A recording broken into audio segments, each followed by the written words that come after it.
Good morning, good afternoon. My name is Brahima Koulibaly. I'm the Vice President for the Global Economy and Development Program here at Brookings. It gives me great pleasure to welcome you to this event, launching the new book of my colleagues Ishwar Prasad and Vera Songwe on the role of a single currency in the West Africa region's ambition for a regional integration. For those who have not followed this project closely, the leaders of the Economic Community of West African States, or ECOWAS, consisting of 15 countries, embarked on a project a few years ago to create a single currency by 2020. That deadline has now been postponed to 2027, but the aspirations to achieve a single currency remains an important part of the regional integration agenda. And if we take a step back and think of currency unions in historical context, they have always been contentious. And as Europe's experience with the euro illustrates, even regions with relatively strong institutions struggle to balance the politics, the public opinion, and the technical aspects of adopting a single currency. And the ECOWAS single currency project is no exception. To the proponents of the currency union, it eliminates the burdens of exchanging currencies and encourages intra-area trade, leading to a more deeply integrated and prosperous region. On the other hand, it's not lost on us that there are significant costs related to operational challenges and risk associated with the transition from multiple national currencies and exchange rates to a single currency. Moreover, in the ECOWAS case, it is uncertain whether the benefits of the ECO, which is the name of the future currency, will be spread widely across the community given the disparate levels of development and various sizes of the region's economies. Nigeria alone produces 2/3 of the region's goods and services, while the 5 smallest economies combined produce less than 2%. With such a disparity, the optimal monetary policy for the region will likely be greatly influenced by economic developments in Nigeria. This is not a problem if the shocks are similar across the region. But as the book points out, the shocks are different, and there are great risks that the monetary policy of the integrated region will not serve well the interests of the smaller nations unless additional steps are taken. Besides these technical considerations, realizing the full benefits of the shared currency would require an accompanying set of reforms to achieve a broader economic union, including a banking union, a unified financial regulatory system, a fiscal union, and a more integrated product and labor markets.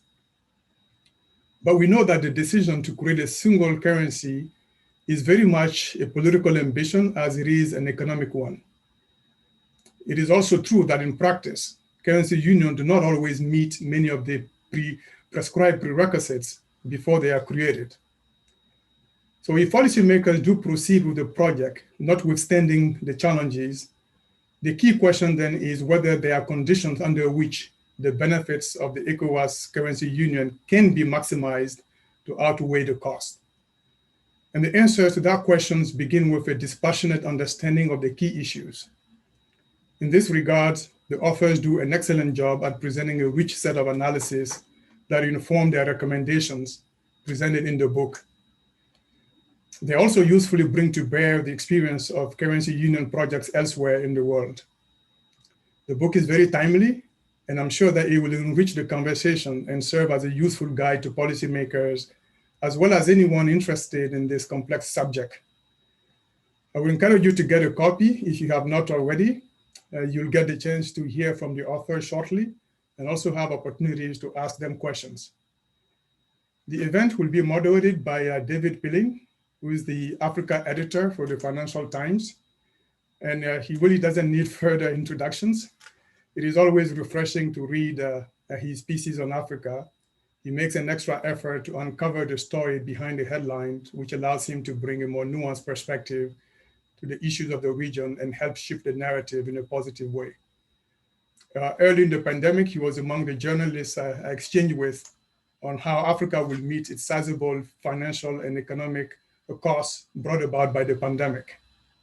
He understood before most that collective action and solidarity with the developing countries is not just the best way to combat this global pandemic, but it is the only way. So thank you, David, for being a positive force for good. And thank you for moderating today's event. You now have the floor. Thank you so much for that very kind introduction, and also for the very thoughtful introduction, I think, to the book and to the topic, which has probably saved me some words. I first of all just want to introduce the panel. We have Aloysius Ordu, who is Director of the Africa Growth Initiative and a Senior Fellow of Global Economy and Development for the Brookings Institution. Vera Songwe, Executive Secretary of the UN Economic Commission for Africa. She's also a non-resident Senior Fellow of the Africa Growth Initiative at Brookings.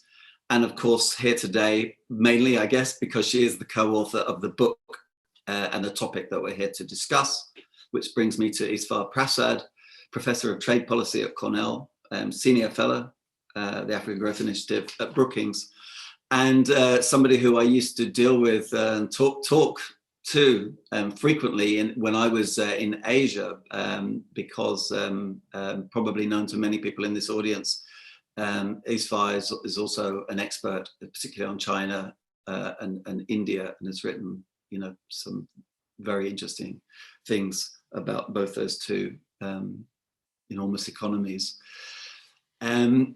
Before I just very briefly introduce the topic, there will be obviously time for questions. Some of you have submitted questions in advance, but those who haven't or who think of questions as we go along, you can tweet at Brookings Global with the hashtag West Africa Integration, or you can email directly to events@brookings.edu. We invite you to ask questions at any time, and we'll gather those and ask some of them as we go along. So, as has already been mentioned, we're here to discuss regional integration in West Africa. Is there a role for a single currency? With a big question mark. One thing I think there are a few sort of background points that I'd like to make before I ask really the experts to talk about this. One is, as mentioned in the book, numerous occasions, the limited trade integration that we have in Africa generally and in West Africa specifically. So intra-regional trade in Africa is about 15% of total trade, as far as I remember, which compares with Asia, which is about 50%, and in Europe, which is about 70%. Another important sort of, I'm sorry, to add to that, what we know very much from Africa is that when commodities leave Africa and go to Europe or the US, is very low value added. But when interregional trade becomes more important, the value-added element of that, and therefore, in short, wealth creation, productivity, jobs go along with that. And so increasing interregional trade, I think almost everybody agrees, is a kind of is a valuable goal, because it leads to so many other beneficial factors. Perhaps we can discuss that when we come to the panel. The other kind of moving piece here, or two other moving pieces. One is the African Continental Free Trade Area, which got going formally this year, despite, of course, the difficulties presented by COVID and the pandemic. This is a very ambitious political decision to create what, in terms of a number of countries and perhaps number of people even, is the biggest free trade area in the world. In order to facilitate the trade that I was talking about earlier.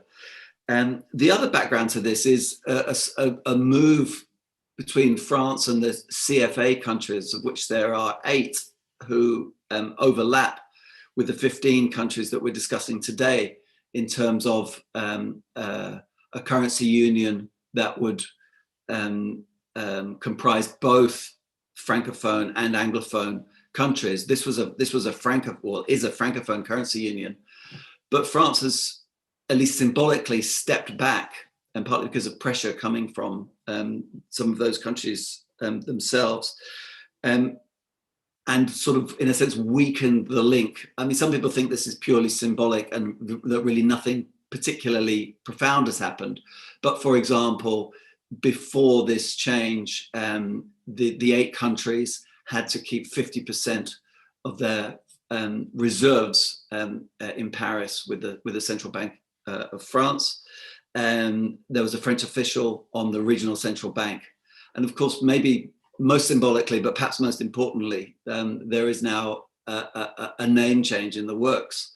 So the CFA franc will no longer be called that. It'll be called the ECO, which incidentally, or coincidentally or not, is the name of the currency that we're now going to be talking about, which comprises a much bigger group of countries, including, as has been said before, Nigeria, which is probably quite significant. And that's probably enough from me, but I just wanted to talk about some of those sort of background points. Let me start with Isfar. Why don't you just talk about the book for 5 minutes? I think each of you are going to get 5 minutes, and then I might sort of prod you with a few questions, and then we can go to questions from the audience. Isfar. Thank you, David. First of all, it was a real honor collaborating on this project with Dr. Songwe Bera, who's a true intellectual leader and policy visionary in the region, and one of the most dynamic persons I have encountered. And it's also a privilege to work on Africa, a part of the world that I think has enormous dynamism, but which I hadn't had the opportunity to work on so far. And I think as we envision what the objective of the ECOWAS currency union was, it speaks to broader ambitions of Africa's leaders. There is a sense that this is a continent, despite its promise, has not really stood up on the world stage with the weight it ought to command, given its potential, given how much of the world's population it contains, given how much of the world's natural resources it contains. And I think there is a real desire among the leaders of the continent to bring all of Africa together through trade and economic integration, to bring the people together in a variety of ways, both to uplift the people economically, but also so that Africa can speak with one voice on a variety of issues and really punch at or above its weight. And this is something that Africa has not done, but remains an aspiration. So I think there are many important lessons to be taken from the ECOWAS currency union project that I think have much broader relevance for Africa. And this is something that Vera and I have tried to bring about clearly in the book. If you take a look at ECOWAS as a whole, many of the challenges to putting together a currency union are magnified in the context of these 15 countries. As both Kool and David have already mentioned, this is a very disparate set of countries with very different levels of development. You have one massive country, Nigeria, which is an oil exporter, which means that many of the external shocks that hit Nigeria in terms of changes in the oil price or in terms of trade more broadly, hit the other countries in the region in very different ways. In addition, there are differences in monetary policy frameworks in terms of their macroeconomic fundamentals, levels of inflation, levels of GDP growth, levels of productivity. So this hardly seems like a good candidate for a currency union. So what is it that is driving these leaders to aspire towards a currency union? And that, I think, goes back to this integration issue, the need to bring barriers down to the flows of goods, services, people, other factors of production, including money. And that, I think, is the real goal. So what Vera and I try to bring about, to talk about in the book is what it might take for the ECOWAS currency union to function as an effective currency union in order to accomplish the objectives that the leaders want for it, but also to think a little bit about the alternative approaches. As David already mentioned, there are moves afoot in Africa, including the African Continental Free Trade Area project, to increase trade integration within the region. As Kool has already mentioned, there is a need to build a framework. And I think this is the real core issue. What ECOWAS needs and what Africa needs more broadly is a much better set of macroeconomic fundamentals, that is macroeconomic discipline at the country level, but also a better institutional framework. And this means better central banking frameworks, better regulatory frameworks, both at the national level and also at the cross-border level. Now, one might argue that a currency union imposes discipline from the outside, where this discipline is not easily available from within the country. And certainly, if you look at the Eurozone, that was one of the ambitions, that perhaps countries within the currency union would be subject to more discipline in terms of their fiscal policy and in terms of their other policies. That's not quite how we worked out, as we know well, in the context of the Eurozone. And that, I think, is a concern that we need to have about ECOWAS and Africa as well, about whether a currency union might be premature before the macroeconomic and institutional framework is in place. So perhaps Asia, where other modes of integration have been undertaken to bring the continent together, both in terms of trade and finance, without a currency union, might be a better model to look at. So in the book, we go through the analysis not just of what challenges an ECOWAS currency union might have, but also all the benefits it could bring if executed well. And my hope certainly is that eventually Africa will come together with the right circumstances and with the right sort of frameworks in place. Thank you very much, Isfar. That was a very clear opening. You've anticipated some of my questions. It doesn't mean I won't return to them later in more detail. Vera, perhaps you could tell us, why you thought you wanted to write this book now. I think you're muted. I'm on mute. Yes. This is a dollar. That old one, the old chestnut. No, thank you so much first to Dr. Kool for, at the AGI for allowing us to undertake this project. Also for Alois, who is the head of the Africa Growth Initiative at Brookings, for being here with us. And then, Esra is very, very kind, but as you said in the beginning, he's an expert and has written extensively, of course, on monetary policy in India and China.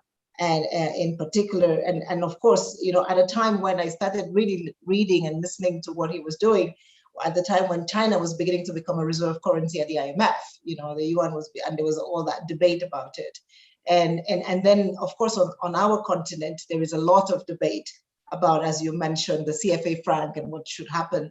But our leaders had already decided, particularly in West Africa, that there was this bigger project, which was to say, how do we bring West Africa together? First for integration with the ECOWAS, and then a conversation around the exchange, the monetary policy regime that should be adopted. And one of the reasons I think that sort of led us to start thinking about this was, yes, Esra writes about India and China, but they have one currency, huge countries, and it's easy to talk about, should China have a pegged exchange rate, and should it be fixed, should it be floating? It's very difficult to talk about should ECOWAS have one, right? Because again, we have such disparate countries on the continent, or even in that sub-region. So and then, towards the end of 2 years ago, it's been so long, there was a huge momentum led by Ivory Coast to say, can we really close this? Can we move to the ECO? And so, we started thinking, and this was before COVID. So it all seemed, Africa was going through yet a second stretch of growth. And so we thought, maybe this is the time. But as we started looking at sort of what kinds of monetary policy regimes exist on the continent, can we actually make this happen? And then you look at sort of, and Esra has talked about it, the disparities between our economies and sort of the lack of a strategic anchor. And, if you look at the European Union, you kind of have Germany there, that helps to bring the other countries into what I would say disciplined macroeconomic fundamentals, as was said. So, there is somebody who is making sure that we keep our fiscal, that the targets are met, that the monetary targets are met, the debt targets are met, and that works well, because even if they're not met, then Germany has some bandwidth to come behind that. But when you look at the continent and we take, say, for example, Nigeria and Ghana, they have very, very different monetary regimes, and so working to see whether you can even bring convergence towards those two is very difficult. Nigeria manages monetary aggregates, Ghana is doing inflation targeting, their current account openness is very different. In countries like Guinea and Sierra Leone, actually they have total capital current account controls, and we know why, because we saw what East Asia did, right? And again, Eswa is a specialist on this. Before the 1997 financial crisis, East Asia was open, liquidity was going in and out, the crisis happened, and then everybody said, oh, open capital accounts is not a good idea, let's shut them. So you had them shut. So you have this sort of, just on the monetary policy side, Eswa talked about a lot more on the fiscal policy side, but on the monetary policy side, we have quite a divergence of regimes on the continent, those who are targeting inflation and those who are not. And so to begin to talk about a single currency when we haven't maybe resolved some of those fundamentals was also another question that we thought. By launching the CFTA, this is a huge continental agenda, which we believe is going to take us much faster, much further. But to do that, you have to start opening borders also on, currencies, opening borders on labor markets, opening borders on the markets for goods and services. And we don't even have those markets open yet. So you have frictions on sort of the product side and the product market, and you have frictions on the monetary side. How do you sort of then decide that you're going to create a single currency? Then you have such disparities in sort of the weight of the economies, but also the biggest economy on the continent today, and the World Bank just came out with some study, and Nigerians will debate this, but that, Nigeria has lost 10 years of growth, right? So Nigeria is growing at, negative. So essentially Nigeria is the laggard. So the country that is supposed to be the one, if you had a single currency that was going to pull everybody, or at least assure some stability, is one of the ones that is still sort of needing to ensure that it has sort of adequate macroeconomic fundamentals to carry everybody along. And so I think we thought, can we look at this and again, look at some of the examples that exist in East Asia after the 1997 crisis. There was an attempt to discuss something like a single currency, but then eventually what they did was decide to tighten their fiscal and macroeconomic discipline, and then create, the Chiang Mai Initiative, which essentially says, we can come to each other's aid in the event that there is a crisis. And so there is a question for us on the continent is, as we stick to the CFTA, which is particularly critical for ensuring that we start opening, our product markets, the labor markets, the goods markets, and the services market, which is a precondition for a single currency. Can we do the CFTA, make sure that that starts working and works even better? And as we do that, begin to create convergence. Maybe as we do that, Nigeria remains one of the largest, the largest economy on the continent with a very high manufacturing armada. They could eventually grow up to become the Germany. I think that is totally possible, but they need to get there first. And so I think there is that sort of, what are the conditions that we need to put in place to make sure that that happens? What are the conditions we need to put in place so that there is monetary alignment? So this is, I think, a conversation around monetary policy in West Africa that is not just about the CFA, but about really what is the effective kind of monetary policy you need in West Africa. Should West African countries decide to join a monetary union, or should they keep some monetary independence for a while? Are questions that we wanted to ask and see whether we could at least provide some suggestions about how to go forward on that. Okay. Thank you very much, Vera. Again, I would love to actually push you straight away, but I think protocol dictates that I move on to Aloysius, but I'll be back. Aloysius, please. What are your reflections, your initial reflections on this project and on this book? Thank you very much, David, and welcome to you all. Thank you, Eswa and Vera. You guys have absolutely written a great book on the quest for a single currency in our part of the world. The subject, of course, is not very new, but the authors provide very, very refreshing insights. Here's what I like, a couple of things I liked about the book. First, it's a major contribution to the academic literature, in my view. The book reminded me very much of Professor Peter Robson's 1983 book on the same issue, integration in West Africa. I believe that Esra and Vera successfully updated Robson.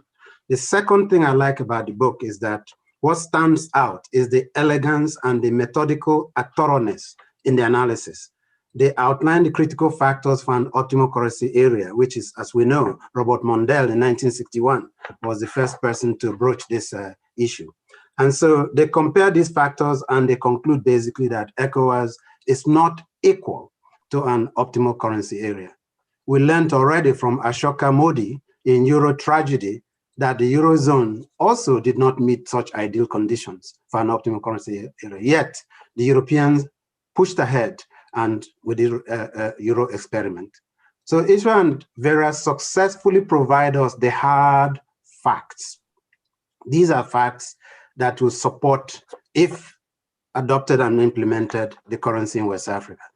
But then, David, history tells us that the issue of monetary union is complicated. The most important factor cannot be found in the realms of economics. The most important factors are the soft factors, people. What do I mean by that? Take the Eurozone, as we already heard. The vision was motivated by the quest for an integrated Europe. Europe with no more wars, right? So visionaries like German chancellors, Kohl and Schroeder and Jean Monnet of France, all these guys pushed to realize that vision. Germany did whatever it took for the Euro experiment to happen and sacrificed the Deutschmark, right? And David, in the UK, even though Winston Churchill coined the phrase the United States of Europe post-war, yet when push came to shove, Mrs. Thatcher basically thought that the Euro idea was a bridge too far. Therefore, Thatcher vehemently opposed sacrificing the almighty British pound sterling in the altar of the Euro, right?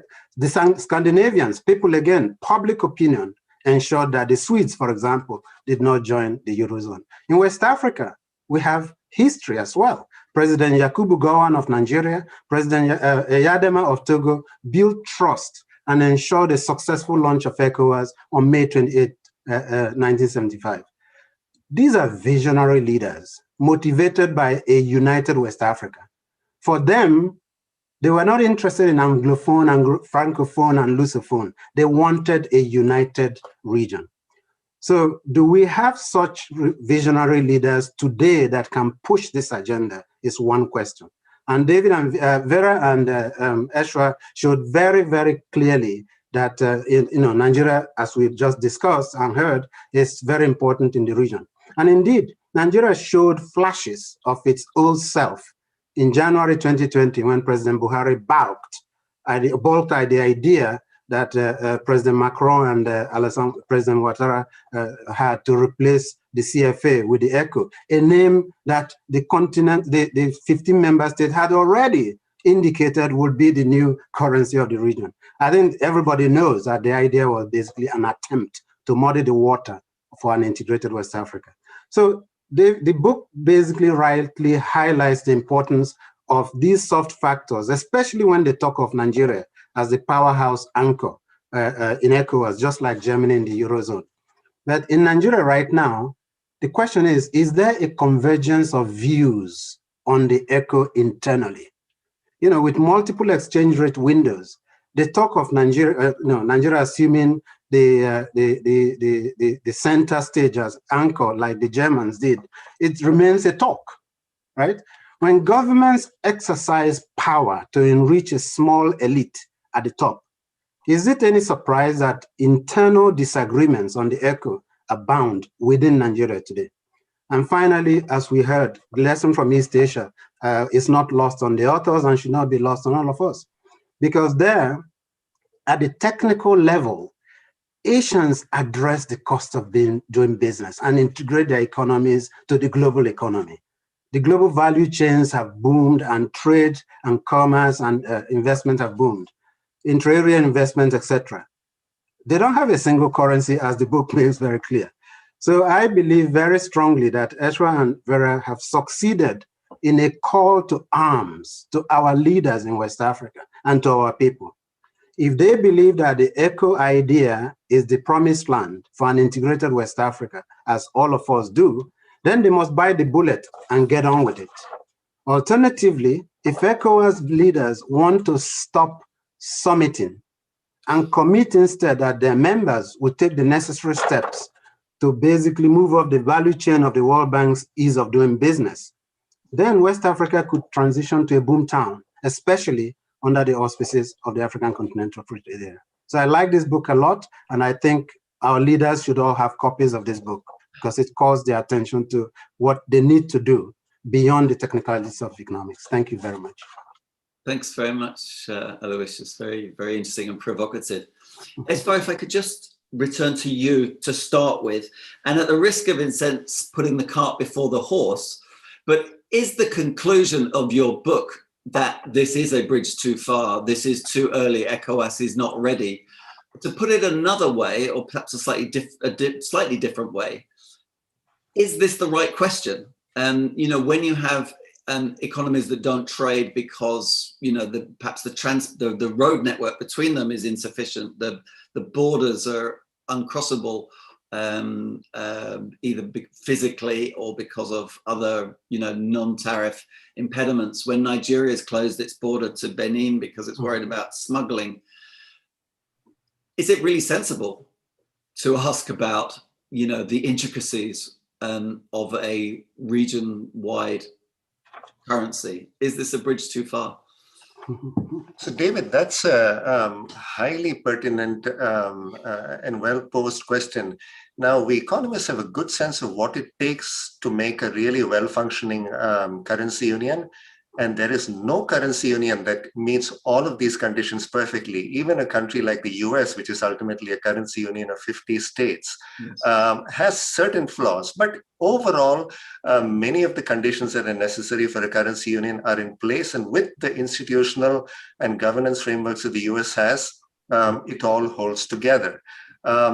So on purely technical grounds, the assessment that Vera and I arrive at is that it is premature for ECOWAS to move ahead with the currency union. But here again, one can argue that the purpose of a currency union is not just economic, that ultimately it serves as a framework for undertaking reforms within countries and to bring the region together. So I think the right way to pose this question, and Aloysius and Vera both alluded to this, is whether there is an alternative mechanism that can be put in place to get the region prepared for a currency union, whether the leaders are willing to be bold enough to say, we need to do this, whether or not there is a currency union and without the external impetus of a currency union. And that, I think, would substantially reduce the risks of moving to a currency union prematurely and assuming that that would be the solution to many of the difficult challenges that the region face and which some of the political leaders don't seem willing to take on frontally. So the rough answer to your question is no. ECOWAS is not quite prepared. I understand the aspirations, but I think a lot of preparatory work is essential, whether or not there is a currency union, in order to make the region prosper. And just a follow-up, which I will also pose to Vera in a second, but is the preparatory work good in itself, i.e. by holding the goal of a currency union as kind of the final goal, and everyone has to work towards it and therefore converge with macroeconomic policy and so forth to agreed standards, you know, which were the Maastricht standards, say, in Europe. Is that a good in and of itself? Because some would argue this deprives us of flexibility. You know, we may not want to cap our debt at 60% of GDP or whatever it is. We may not want an inflation target of 2%. Our economy is different. Our political agenda is different. You know, in a sense, even aiming for the goal is to put your hands in shackles, you know, sort of voluntarily. Is it not? Or is that not one way of looking at it? First, Esvar, and then I'd actually like to put basically the same question to Vera. So there are two parts to that question, David. First, in terms of macroeconomic convergence, certainly the ECOWAS leaders, I think, were along the right track in terms of realizing that unless there was more similarity, at least in terms of the basic macroeconomic fundamentals. Holding together currency union would be much harder. In the book, we argue that perhaps even those indicators need to be rethought, because for these small open economies, especially without a strong anchor country, there could be very large external shocks. But as you allude to, David, there needs to be a common understanding and an institutional framework that is flexible enough to accommodate deviations. What we saw in the Eurozone was that there were deviations that were permitted, deviations to fiscal targets that were undertaken by the core countries in the Eurozone, and then discipline fell apart. So I think having an institutional mechanism where the countries can allow some degree of flexibility, but at the same time maintain common discipline is going to be a major challenge. And I don't think we're quite there yet.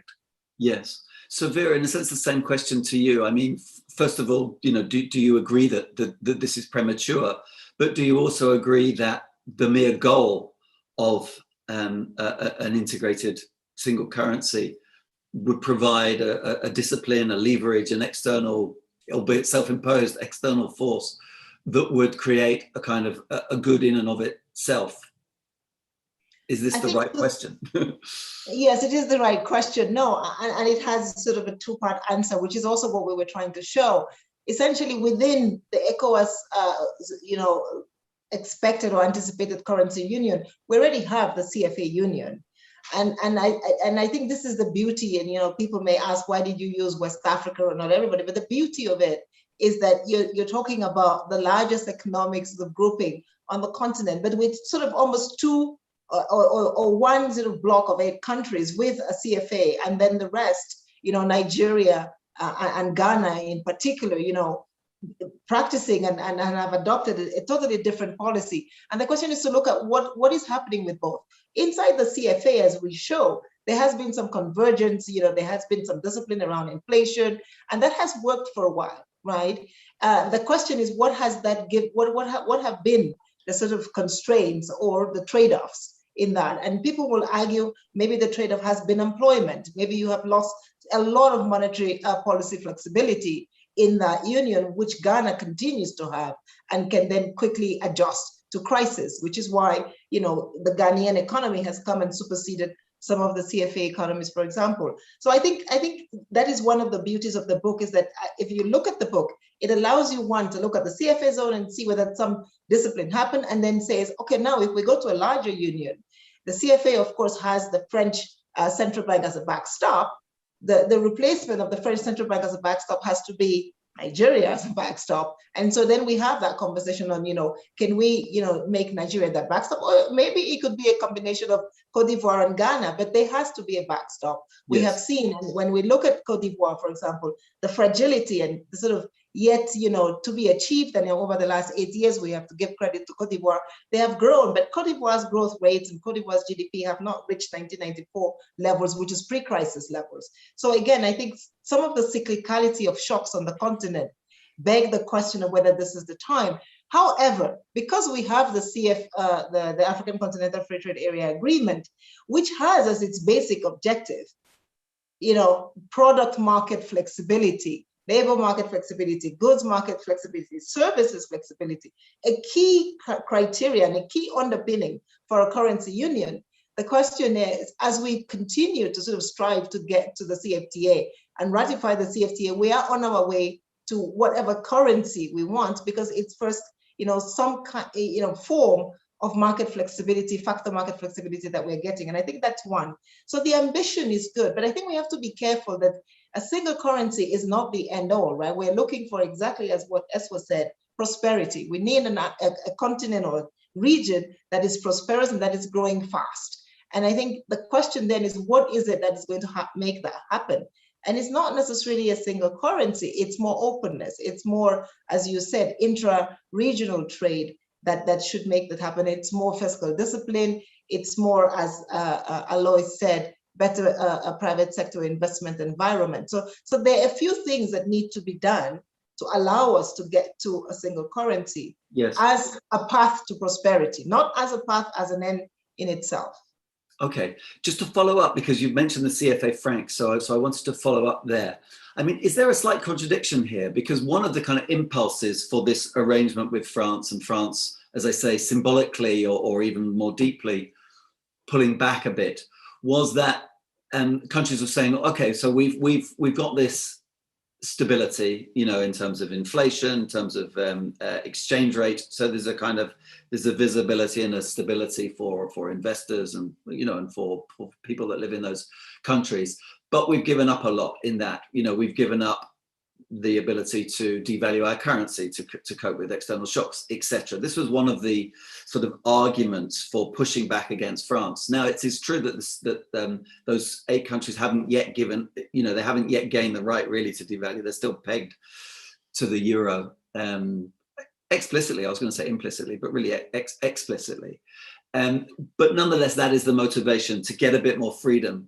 And yet, at the same time, here we are, the 15 countries are talking about a union where they would converge again and presumably give up that space. So is there a kind of a muddled thinking here, or just a contradiction, or quite what is going on? No, I don't think so. And I think that there are 2 things happening. One is, and this is sort of where politics meets economics, exactly. right? Politics, yeah.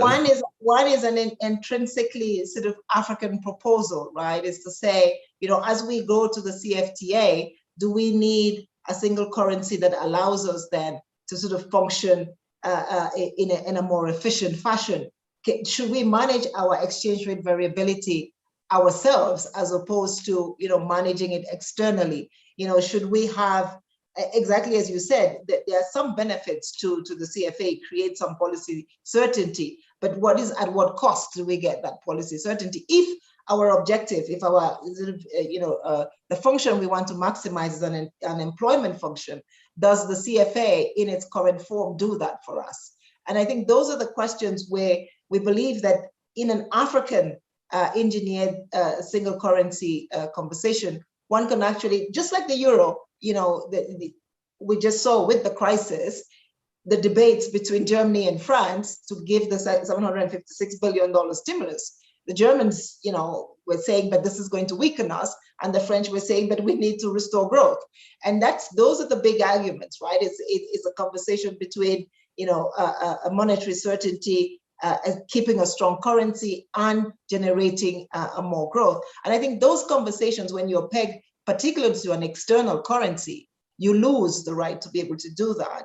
And I think the ECO, whatever it ends up being called, is not necessarily going to be pegged to one currency, but it would probably follow a basket of currencies, right? Yeah. It would look at, you know, where is the ECOWAS trading the most, and this is part of what we're talking about.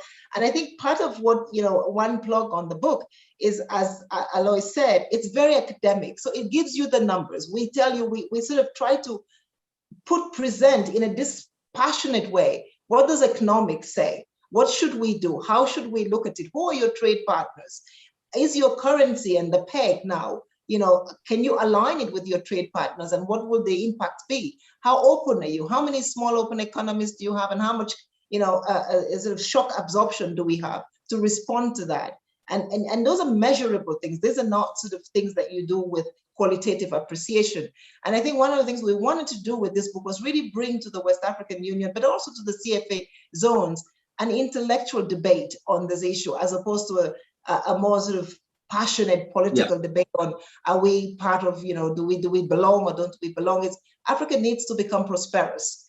Africa needs, and there is a path to prosperity with the right macroeconomic and fiscal policies worked in the same way. We have now a CFTA that allows us that kind of labor market and factor market. I keep going back to this factor market flexibility and product market flexibility. It is so important because our competitiveness advantages in the region don't get, you know, equal exposure if we are not open to each other. If Nigeria and Cote d'Ivoire cannot trade and their markets are not open, they're essentially not using the benefits of the weight of the population. So my sense is the debate is different when you're talking about CFA and being pegged to the euro, as opposed to when you're talking about a ECOWAS single currency. Very different debates. Okay, I think you've squared that circle for us. Thank you.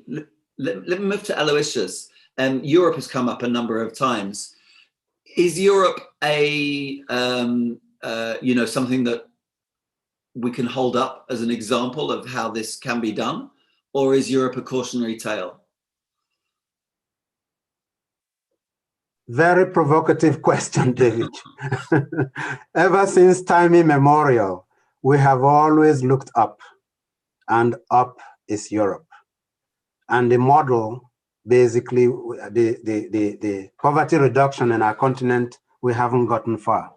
And so the idea that we will always follow the European model, I think what is beginning to happen is that the youth, the young people, business people, all up and down the continent, I mean, you cover Africa, people are realizing that there are other models elsewhere. Yeah. And so the European ideal we've always held on the high horse, it won't work for us. And so this is why, as Vera and Esra indicate in the book, the hard facts are clear, but they're not in dispute. Because Europeans themselves, as we said earlier, they didn't meet the optimal currency union. Sure. And so, but then they pushed because of other factors, people, right? And so to me, that ideal is questionable in answer to your question, because the Asian alternative is there. Right. And that is this integration with the global economy, but then make sure that all the cost of doing business are removed, not necessarily announcing them in summits, but just get on with it. Well, that's very interesting. So this is where they are. Sorry. Yeah. So the model is ASEAN, not the EU in that sense. In so many ways. I mean, I'm one of the visions I have, if my sister will allow me here, one of the visions I have for Africa is that the African Continental Free Trade Area leaders sit down with the newly formed RCEP leaders of Asia, so we can start talking about how do we really collaborate, because this North-South thing hasn't served us too well. And on the CFA, it's not demonstrably clear that the member states of the CFA have done better than their neighbors. Okay. So what are we looking at? Yeah. Esfar, let me go back to something again that keeps coming up, which is a country called Nigeria. Something like 70% of the GDP of the 50, of the whole collection of 15 countries that we're talking about, 2/3 to 70%. Vera mentioned the role of Germany, which is clearly a very strong economy in Europe, but there are other strong economies. There's Germany, there's Italy, there was the UK while it was still in Europe. Sadly not anymore, but that's another quick story for another day. I suppose the question and perhaps the fear is that that this would just become a kind of a Nigeria show, and that everything would be tailored to what Nigeria needed, which at the moment is the price of oil, and there are sort of fairly big and simple factors that determine Nigeria's economic health, certainly in terms of externally. Would the other countries really stand a chance against a giant like Nigeria with its quite specific needs for monetary policy, inflation, what fiscal policy, whatever policies are going to be set or would be set at a regional level? Wouldn't they all really be Nigerian policies in disguise? So David, your question very nicely brings together the ambitions as well as the contradictions that would underlie an ECOWAS currency zone. So picking up on an earlier question of yours about the CFA franc zone, if you're a small country or a small group of countries, this is a very hostile world out there. There is an enormous amount of capital flow and exchange rate volatility, which is very difficult for small countries to deal with, especially countries that are very buffeted by various sorts of external shocks. So in that context, having an anchor for monetary stability in particular becomes quite important. And for all the flaws of the CFA franc zone, that is one thing that the CFA franc zone certainly got through the connection to the Eurozone. Now, it may not have served this group of countries very well in terms of growth, in terms of employment, productivity, but at least it took away one element of instability. So one might argue that they are looking for a different anchor, and a big country, a neighboring country, can certainly provide that anchor. So Nigeria is a big country. It has a lot of foreign exchange reserves. But the problem here, as we've alluded to, is that Nigeria has enormous structural and macroeconomic problems of its own. So linking your fortunes to a large country which dominates the region in terms of GDP, a little less so in terms of population, but is still dominant, and most importantly, which looks very different in terms of economic structure from the other countries in the zone, is a real problem. So I think for this ECOWAS currency zone to work well, certainly Nigeria being in better shape and being more resilient is going to be important, but it will create a lot of tensions. As I alluded to earlier, a positive oil price shock is good for Nigeria and not good for the other countries in the zone by and large. So how do you come up with a monetary policy that is not dominated by Nigeria's interests? That, I think, is a pressing concern. ECOWAS leaders seem to think that they can work around it, but as Vera and I show in the book, and again, we try to do this as dispassionately as possible, it's going to be very challenging coming up with a common monetary policy that works for all countries in the zone, even if you set aside the structural problems that I referred to. Yes. Vera, and perhaps we've talked about this but already, and forgive me if we have, but given all these, technical difficulties that we've discussed, what do you think is the kind of political driving force for this?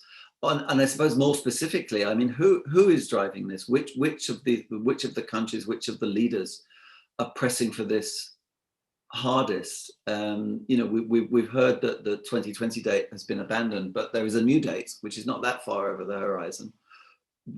2027 is the new date. My sense is, I think we should, that's a good question, but my sense is we should look at it as an aspiration. And I think focus more on the things that need to be done to get there.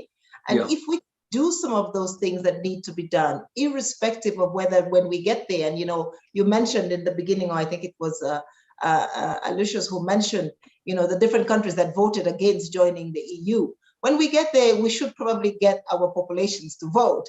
And we may never get to a single currency, but I think if we can get to a place where there was more monetary policy predictability, where there was more open product market arrangements, and maybe where we began to say we were trading even a lot more with ourselves, because we should also remember one of the strengths of the euro was that by the time we came together, as the Europeans came together around a single currency, we had a strong manufacturing sector. We had, economies whose sort of basic underpinnings were quite robust. So even if afterwards we saw the shocks in Italy and Greece and Spain and Portugal, they could still come back and they could rebound. And we had a strong central bank that was working to that credit. Today, if we decide to create a monetary currency, a single currency, we immediately also have to create, and as we talk about it in the book, a monetary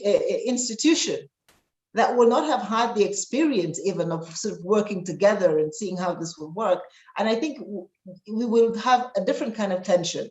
As I said, and as we say in the book, and as Esther just said, are we going to decide that we want to do inflation targeting, which some will argue, can hold back a little bit of growth? Are we going to decide that we want to target something different, and employment and wages, and how does that work? We already have a big project in the works, which is called the CFTA.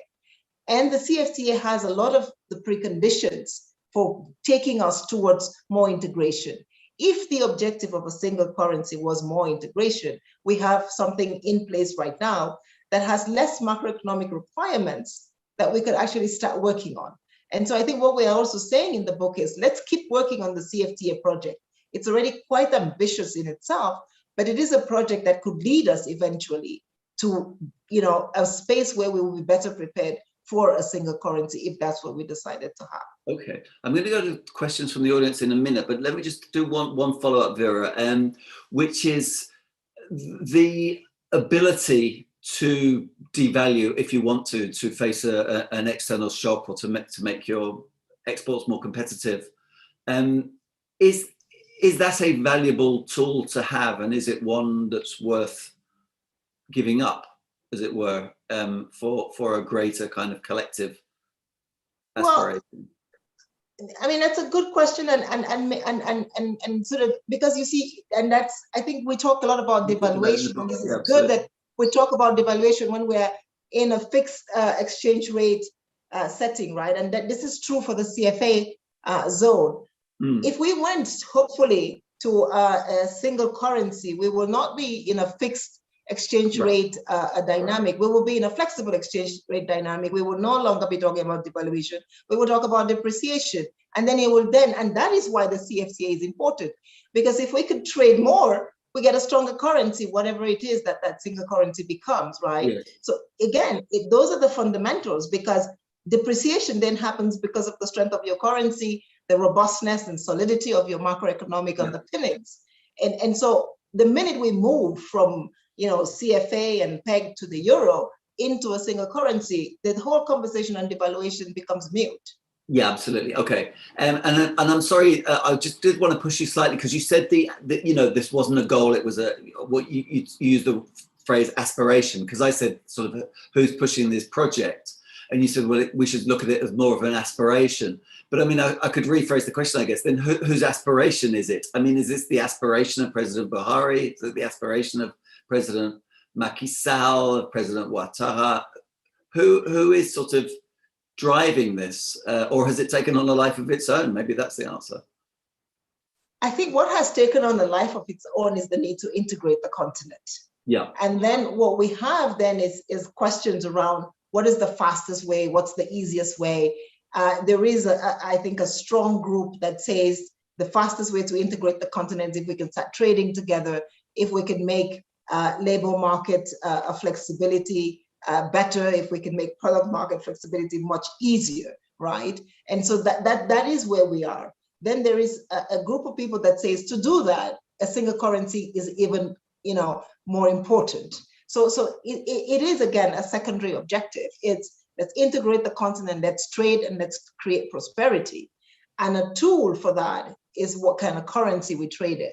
And so essentially, you know, again, for me, the end goal is prosperity, a continent that's growing faster, a continent that's producing jobs, services, labor markets that are integrated. And then, you know, the currency just becomes a means to an end. Okay, so I want to ask a question from the audience. Let me start with Aloysius, but I'm going to ask you all of it, all of you the same question, and it sort of throws an interesting maybe spanner, or not spanner, but just an interesting element into this conversation. It's from John Gregg of the AAHF USA Foundation. He says, can a single cryptocurrency serve the same purpose, the purpose of a single currency? Is there a role for a cryptocurrency here? Well, luckily, David, we have the expert on cryptocurrency amongst us. Okay. Eshwa has pivoted his research to this area. So I think I'll defer to him. But I just wanted to say very wise, I'm sure, very wise. I wanted to say a quick thing about the aspiration, because Vera is right. You know, everybody is talking of Nigeria as the anchor and all that. You know, there is no unanimity in Nigeria, as far as I'm aware, as regards the aspiration for the sub-region. I mean, the civil society has a completely different view. The business community is not united on the single currency idea.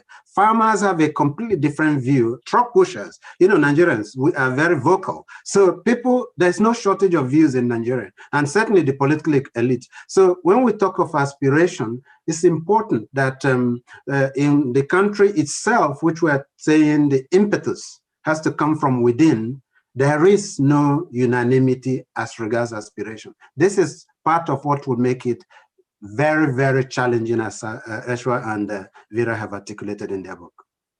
Right. Esfa, cryptocurrency, is this the right? So Bitcoin is not the answer, definitely. But what I can tell you is that Nigeria is already talking about piloting a central bank digital currency, and it speaks to some things that need to be improved in the region. financial inclusion, that is the ability of the masses to have access to digital payments, to basic financial products and services. That is a real necessity. You need better cross-border payments because after all, you have economic migrants across the region for whom the cost and tardiness of payments is a real problem. So I think those are the problems that really need to be resolved. And certainly thinking about central bank digital currencies as a way to make financial inclusion easier, to improve access to digital payments domestically and for cross-border payments. Those are all good aspirations, and that could certainly help in what we've been talking about, which is increasing economic integration within the region. Okay. Another question. This is this is from Otidoli Onuegbu from Citibank, Côte d'Ivoire.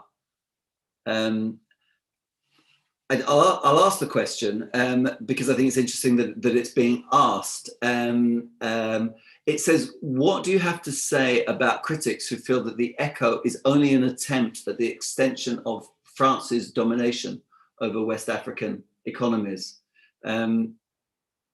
Is there anything in this, or is this a misunderstanding of what the ECO project is about? Vera? My sense is that it will be, and I think, again, this is, Anisha's made reference to it before, depending on whether she's asking about the ECO as a replacement of the CFA in the 8 countries, or she's asking about the ECO as a replacement, bringing together the 15 countries.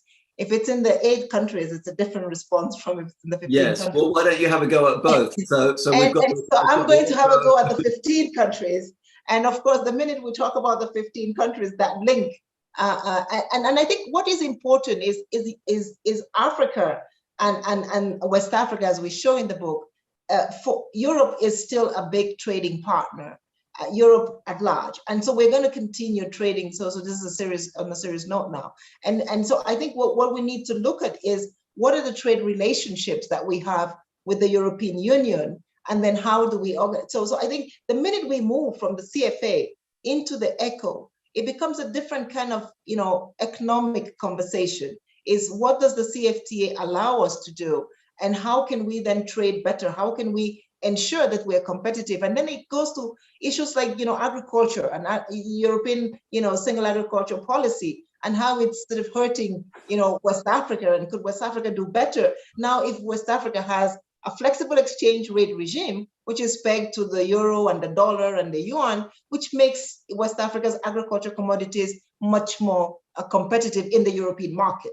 That is the conversation we will be having. It will not be about domination. It will be about how much of Africa's goods can now get into a European market, because we have the ability to adjust our currencies to market demand and competitiveness exigencies. So I think that's the question, and the reason why we wanted to write this book was precisely for people like the questionnaire from Côte d'Ivoire, was to dissociate this sort of, do we want to be under the French umbrella or not? It's just to say, what is the economic fundamentals? What will happen if today it was cheaper to produce butter in Côte d'Ivoire and sell it to the UK left, to France, right?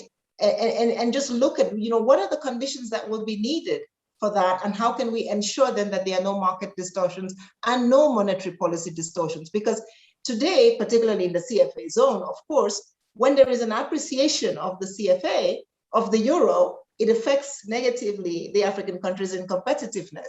Sure. And so, it puts us out of business, and so the bananas in Colombia become immediately more competitive, and so we lose market share. Those kinds of things with an African, flexible currency will be easier to manage in the event that we have an anchor country. Yes.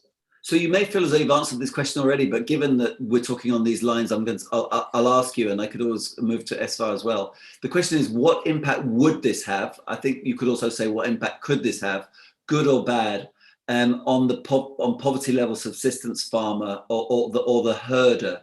That question comes from Jeff Drumtra, who is an independent consultant. Oh, you're coming back to me. Oh no, clearly, again, I think with flexible exchange rates, and this is the argument that we make in the book, is what are some of the advantages and benefits of flexible exchange rates, also depending on what monetary policy targets you have set. Is it inflation targeting or is it employment and wages that you can then adjust, right? Depending on, so we've just had a shock in our economies, and we see the big arguments around, this is part of the issue is we bring a single currency onto the continent, we could manage some of the shocks with monetary policy on the continent today, particularly in the CFA zone. Nigeria and Ghana and the rest are doing it because they have flexible exchange rates, and they can manage sort of the impact of prices on their poor segments of their populations. This is something that is easier. So essentially, I'm not sure what this is, but if we had a single West African currency that was managed internally, one could then manage the shocks. But I think, again, as Eswa said, because we have this sort of divergence of impact. So if we had an oil shock, Nigeria will be happy and maybe the rest will not be. So what are we managing? Are we managing employment and poverty reduction in Nigeria? Are we managing it in the rest of the economies? And I think those kinds of conversations will happen. However, if we had a Nigeria which was able to be a strong anchor, and we had flexible and open labor market policies where people could go in and out and working in Nigeria, it becomes easier because as Nigeria manages its employment, it's actually managing, because it is still more than 50% of the population of that sub-region, it begins to manage the whole economy in a more effective way. And so I think, again, what our readers, we hope, will look at one, the CFA currencies and that sub-currency and what it's doing, and what a larger currency, if we achieved it, could do. Yes. And then essentially saying, what is it that we want to get to? And how do we get to that, which is essentially more integration, more trade, and an overall more prosperous and more robust macroeconomic sub-region. Yeah. So if I could sort of put that question to you, but expand on it just very slightly. I mean, I suppose, your book is sort of quite technical, quite academic in a sense. I mean, in the background, as you say, Vera, is this idea of, what needs to be put in place to get to greater prosperity so that people live better. But here is a concrete example about farmers and herders, but you could extend that, the urban poor. How if this were properly managed, how would you see it improving the lives of, ordinary people living in the region? So one hopes that ultimately the fundamental aspiration here, as Vera alluded to already, is really to make the lives of the people in the ECOWAS region and Africa more broadly better, especially the economically disadvantaged, the economically vulnerable. And that poses a lot of challenges. So if you think about what a currency union might provide, it provides, at least one hopes, some degree of monetary stability, which one hopes translates into low inflation. And inflation has particularly pernicious effects on the poor. So one could argue that this is well-intentioned in that way. But at the same time, as we point out in the book, if monetary policy ends up being straitjacketed, so that a small country that is an open economy that is subject to various shocks, including to agricultural prices, cannot respond well, that is going to end up hurting people a lot more. So one could turn this question around and ask, and I think Vera already did this earlier, to ask, what is it that is really necessary to improve the lives of the people in these countries? And what can be done even without a currency union, and perhaps what can be done to strengthen the currency union? Because if you view the currency union itself as the solution to all these problems without doing the hard work to prepare the ground for a currency union, or see it as a substitute for taking challenges at the country level, meeting challenges at the country level, that's a problem. Then you might end up with a situation where actually, rather than make things better, you make things worse. And this is what we try to, with our academic focus, try to subtly make that point in the book. Okay, I mean, there may be a broader question here, which is to do with, more integrated trade. I was speaking to an ambassador I'm just trying to remember which country, I think in Ghana, She was saying that she thought that this is not just West Africa, but across Africa, there was a sort of a wish to believe that the more integrated trade was, everybody would be a winner. The problem, she said, is that, you know, by its nature, some people will lose, some sectors will lose, and, you know, some will gain. The idea is that is to the optimal benefit of everybody in aggregate. But within that, you have to manage, you know, one sector that is out-competed by another sector in a bigger economy or or a more specialized economy or what have you. Politically, you know, do you sense that countries are ready for this, and to see a textile industry wiped out because textiles move to one particular hub that's very good at textiles and can perhaps now compete better with China, but, you know, one hopes they become, you know, a breadbasket for 3 or 4 countries around them. You know, these sort of trade-offs. Does that sort of flexibility, both political, institutional, exist? Espa. Oh, it's for me. It's a challenge. I mean, even in the US, we are seeing these challenges show up in terms of the political dimension, where trade does bring broad benefits, but ends up hurting a lot of people. So the focus in the book, and I think in much of the debate, is really about integration in the African continent. So Africa as a whole can compete better with the rest of the world. But even in terms of African integration, certainly there will be some disruptive effects within economies. So I think there is really no alternative to putting in place the foundations that are necessary for this to work well. So you do need, we've talked about financial inclusion, we've talked about better fiscal policy, which does not necessarily mean just keeping deficits in check, but making public expenditures better targeted, making sure that public expenditures don't have distortionary effects in economies. So this is all part of the underlying, institutional infrastructure, very broadly defined, that I think needs to be put in place. And there is certainly a risk to moving forward too aggressively with trade integration, or especially monetary integration, before you have the fundamentals in place. With African trade integration, I think the hope is that there is going to be so much economic opportunity that is unleashed that this will offset some of these disruptive effects. But certainly at the economy-specific level, I think a great deal of attention has to be paid to those who could end up becoming even more marginalized than being made better off, at least in the short run. Yes. And Vera, I mean, one of the ways of coping with these shocks, in the kind of academic literature would be, for example, labor mobility. Labor mobility is pretty decent, I think, in much of Africa. But how do you, see that? And another factor would be, in Europe you have fiscal transfers. We've seen, economies that come in to Europe, whether originally the southern economies, Portugal and Spain, and then more recently, former communist countries in Eastern Europe. And there is a fiscal transfer that takes place that, in a sense, drags those countries up to, near or at the level of Germany or, some of the wealthier countries. Yes.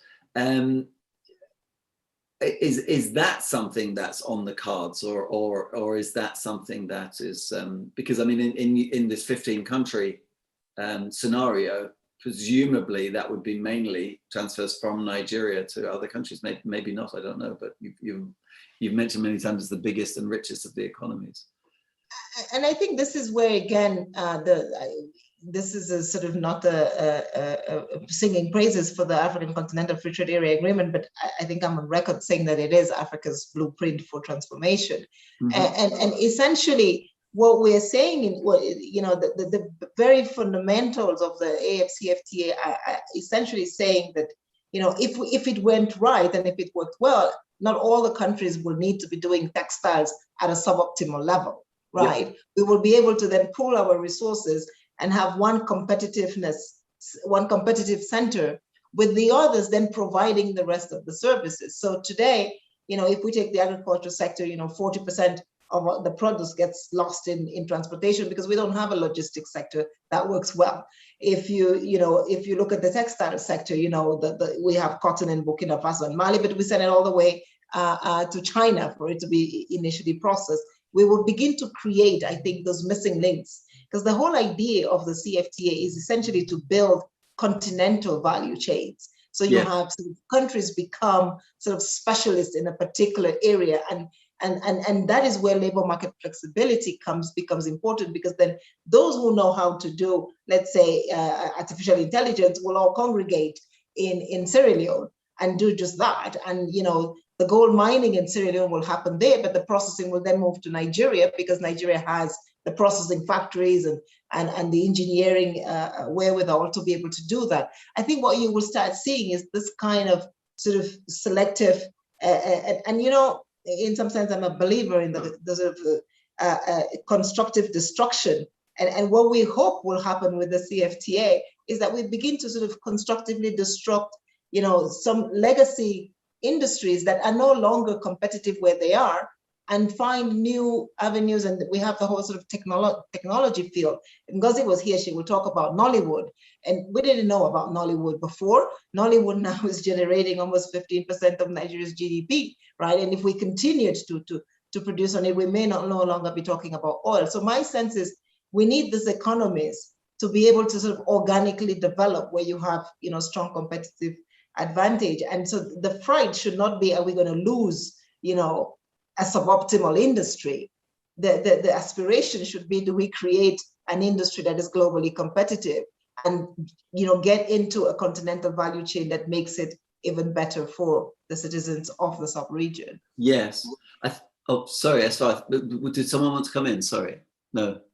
Oh, sorry, I thought I heard someone need to come in. I mean, I suppose, in Asia, where as we said earlier, you have much more sort of trade integration. I think people don't necessarily realize, I mean, a pair of jeans, let alone a mobile phone, can bounce across borders many, many times as a zipper, thread, buttons.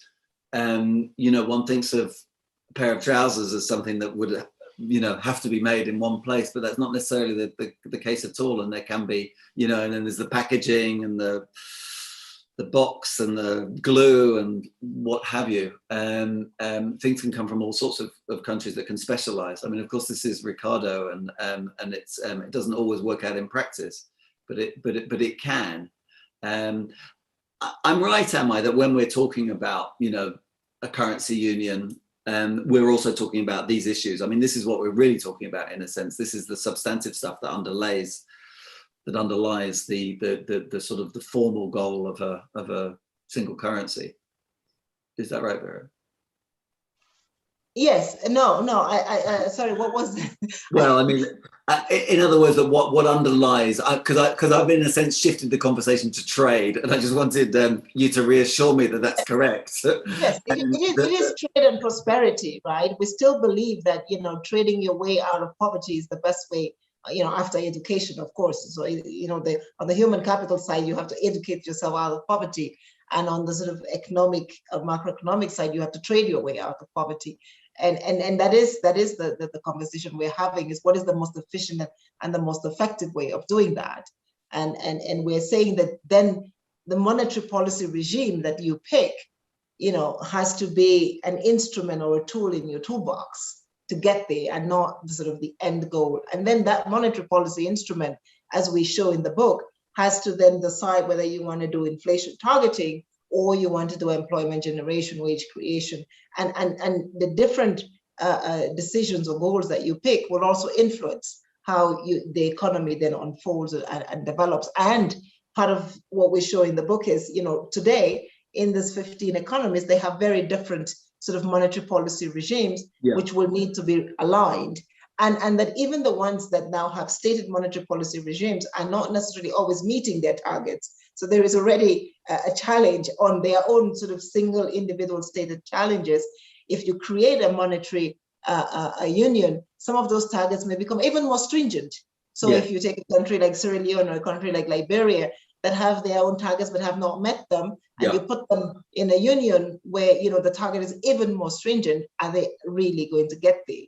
Guinea-Bissau, in the inflation targeting and even deficits. So I think those are the things we're talking about and saying the countries need to first of all ensure that some of the fundamentals are right. And as Eswa said, and we show in the book, you don't have to meet all of them. And we actually provide some suggestions of saying, okay, maybe, if you meet 75% of this combination, we can say that, you're ready for a currency union. But we haven't in any of the scenarios that we propose, because we actually do propose in the book saying, okay, well, maybe, if you look at the optimal suggestion, it's too difficult, nobody will meet it.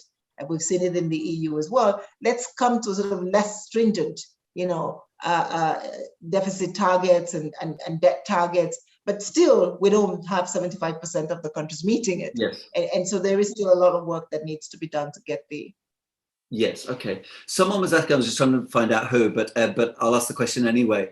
What this could mean for foreign investors? I mean, I guess this would be either the achievement of a single currency, meeting all the criteria and overcoming all the obstacles that you've discussed, or perhaps merely the 15 countries moving clearly in the direction of a so that they could then enact a single currency if they then chose to do so.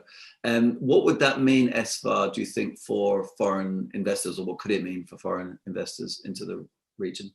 So if executed well, one could think about a currency union as, providing a very big and very dynamic market that would create a lot of opportunities for foreign investors. And I think that would be one of the hopes, that if you have a currency union that is functioning well, that is providing macroeconomic stability, and where barriers have broken down to trade and other factor flows across the region, this is a fantastically exciting place to be investing in.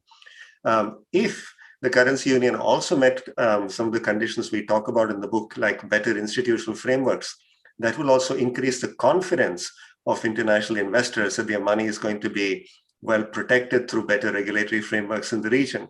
So if done properly, I think this could really transform the way foreign investors look at the region, and perhaps serve as a template for broader investment in Africa as well. Right. Aloysius, would you like to add to that? Absolutely. In fact, Ezra, basically, when you were speaking, you reminded me of Arthur Lewis's acceptance of his Nobel Prize speech. And he dwelt on this question, and that is, why are we doing all this, right? And so the reason we're doing it is basically prosperity and foreign direct investment in that enlarged market, as Ashwa said. That's the whole purpose of the whole thing. So I 100% concur with what he had to say. Okay, we've got 5 minutes left, and I want to ask one question to each of you, which is possibly a slightly mischievous question. I mean, in a sense, what you've said is that we're not ready yet for this currency. It's premature. You use that very word, Esfa. But to turn it on its head, could you argue that we're not being ambitious enough?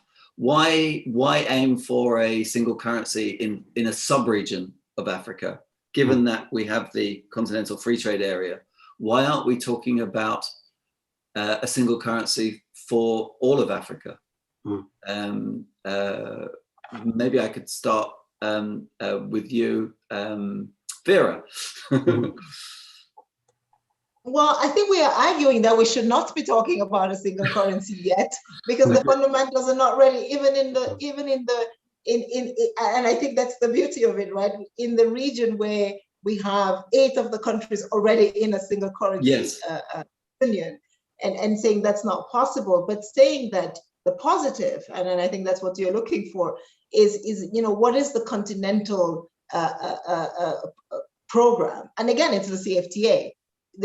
I think what the continent could have decided, our big push this year was single currency union for the whole continent, but East Africa is thinking about it. They're trying it in different ways. East Africa is growing at 8-9%, and they're each managing to sort of readjust their economies in the right ways. Is that what they need now with Kenya and Tanzania and Uganda coming together in one point, probably, a little bit more integration, a little bit more factor market flexibility will, I think, be what we're trying to get at. And so essentially, what we're trying to show using, in a way, an interesting coincidence, because in the West Africa region, we have the CFA and 8 countries with a single currency. And then we have the larger union with one of the largest countries on the continent. And we demonstrate that in either case, it's not as effective as it could be, and it's not delivering, most importantly, on the objective of prosperity, of better trade, and of full employment. So in that sense, it is a crazy question. I mean, if you can't do it in 15 countries, you obviously can't do it in 54. Eventually, maybe. Eventually, maybe. Aloysius, and then I'll come to Esfa. Aloysius, do you have anything to say on that topic, or I mean, if that is a ridiculous question, which it may be, maybe you could.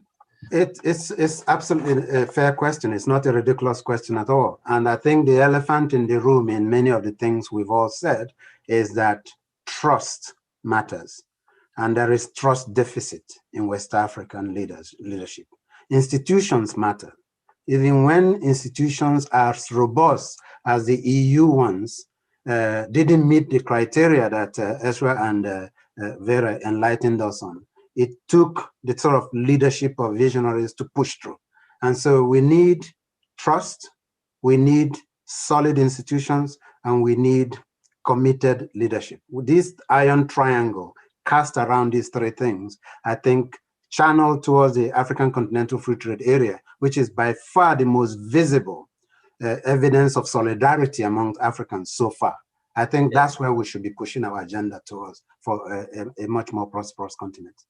Okay. And if I may, even before Eswat comes in, if we look at the United States, right, which essentially is 50 states, so Africa is over 50 countries, one could argue.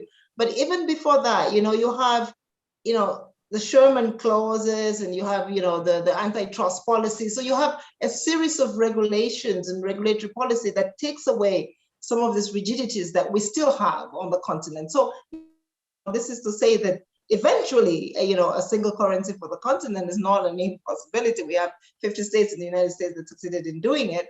And so maybe one could work on it, but the institutions that you need and the debate on sort of the currency union, including in the United States, still continues at the Federal Reserve in Minnesota, where it used to be. Still a lot of conversation, on the trade and openness of the different states and how easy, factor market flexibility is impacting on the 2 imperatives of inflation and employment in different states. And that's really what we should be focusing on. Employment, we have a youthful continent that eventually needs to be absorbed into the job market. And so factor market flexibility is more important. Okay. Esfa, could I give the final word to you? I'm not going to attempt to sum up, but I mean, just have the final word if you like, but also I'm interested in this question about, this sub-regional question, the 15 countries, within the context of a continent that has now made this political decision to move to a continental-wide free trade area, and how these 2 things fit together. So David, I will answer your question with 2 simple scenarios. Scenario A, Africa's leaders say, we are going to have a currency union by year X, no matter what. I would worry about that. If Africa's leaders say, we will do everything that is necessary, everything that Prasad and Songwe say we should do in order to strengthen our economies and put in place a good framework, and then we will have a currency union by year X, then I would worry a lot less, because all those things that are intermediate steps along the way are, I think, going to make Africa a much more resilient, much more productive continent. And that really should be the focus. So at the end of that process, if the leader said, forget it, we did everything that's necessary, we don't really need a currency union, that would be fine with me as well, because what is really important are those steps along the way rather than the objective of a currency union. It's like the best travel trips. They say it's the journey, not the destination. So I think that's the strong message that I'm getting here. So I'm going to end. Thank you so much to all the panelists for what I think was a fascinating discussion about what appears to be a very technical question, but is in fact something that underlies very important points that touch on on everybody's life, not only in the region but in the continent as a whole. So thank you so much. Thank you for the audience for your questions, and thank you for Brookings for organizing this event. Thank you, David. Thanks, Ashwa and Vera. Thank you very much.